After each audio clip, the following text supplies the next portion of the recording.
నమస్తే దోస్తులు, welcome to SS pottery. దయచేసి నా ఛానల్ని లైక్ చేసి సబ్స్క్రైబ్ చేసుకోండి. ఇది మా వాము. ఈరోజు వాము పెడుతున్నాము. ఇప్పుడు పొద్దుల సీజన్ కదా, లొట్లు ఇవి దాదాపు ఒక 4 నుంచి 5 రోజులు పాటు చేసినాము. ఇవి ఒక 400-500 వరకు ఉంటాయి.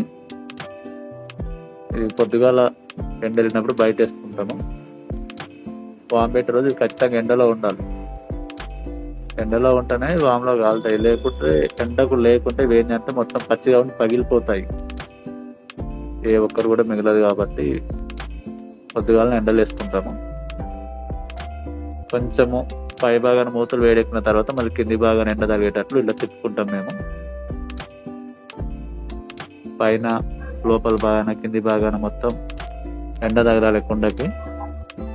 లేకుంటే కుండ పచ్చిగా ఉంటే పగిలిపోతుంది.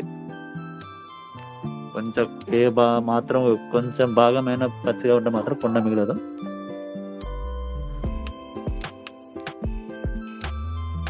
కుండలను వాములో వేరుస్తున్నాము.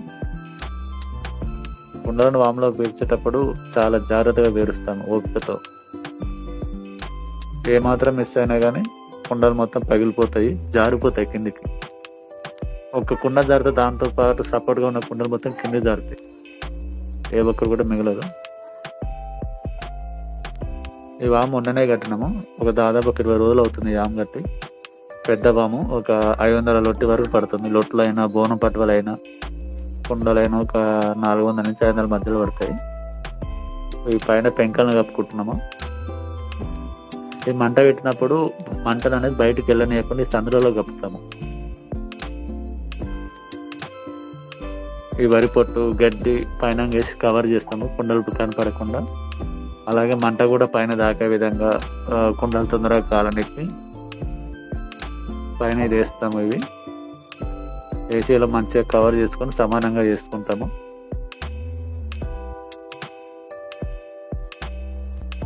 ఈ కుండలు దాపులుగా పెట్టుకొని మసి నూపుతాము. ఈ మసి కుండలు కాలిన తవి మన కట్టెలు నుండి వచ్చేది మసి. ఇది కాలిన తర్వాత ఉంటుంది. ఇది మ్యాట్ కప్పుకుంటున్నాం పైన. ఇది ఫైర్ ప్రూఫ్ కాలది. ఇది మంటని మొత్తం అందులోనే ఉంచుతుంది. మంటని ఆ తెగ మొత్తం లోపల కుండలు దాకే విధంగా ఉంటుంది. ఇది మంటను బయటకు వెళ్ళనివ్వదు. మా నాన్న నిప్పురవ్వలు తయారు చేస్తుండు. ఇలా సాటుతో కొట్టడం వల్ల ఏంటంటే ఆ మంట వేడి అనేది లోపల కుండకు ఎక్కి చురుకు ఎక్కుతుంది. దానికి కుమ్మరం కాలేటప్పుడు 1100 నుంచి 1300 ఫారెన్హీట్ టెంపరేచర్ అవసరం ఉంటుంది. లోపల ఇంత వేడి ఉంటుంది. కుండలు కాలని పొద్దుగాలి పట్టని జాగ్రత్తగా తీసుకుంటున్నాము. కుండలు అయితే ఇప్పుడు చూస్తే మంచిగానే కాలినట్లు అనిపిస్తుంది. పర్లేదు, కుండలు అయితే కాలినాయి. తీసేటప్పుడు కూడా చాలా జాగ్రత్తగా తీయాలి, ఓపికతో. కొంచెం అటు ఇటు అయినా కుండలు కింద పడి పగిలిపోతాయి. ఈ కుండలన్నీ బట్టీలోంచి తీసి ఇంటి ముందర వేరుస్తాము.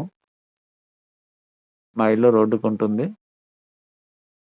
ఎవరికైనా వచ్చే వాళ్ళకైనా తీసుకెళ్ళడానికి సౌకర్యవంతంగా ఉంటుంది కాబట్టి ఇంటి ముందర వేరుస్తాము. ఇవి ఒక 4 నుంచి 5 రోజులు వేసిన కుండలు ఒక 400-500 వరకు ఉంటాయి. ఇవి కుండలు మాత్రం మంచిగా ఉన్నాయి. దయచేసి నా ఛానల్ లైక్ చేసి సబ్స్క్రైబ్ చేసుకోండి.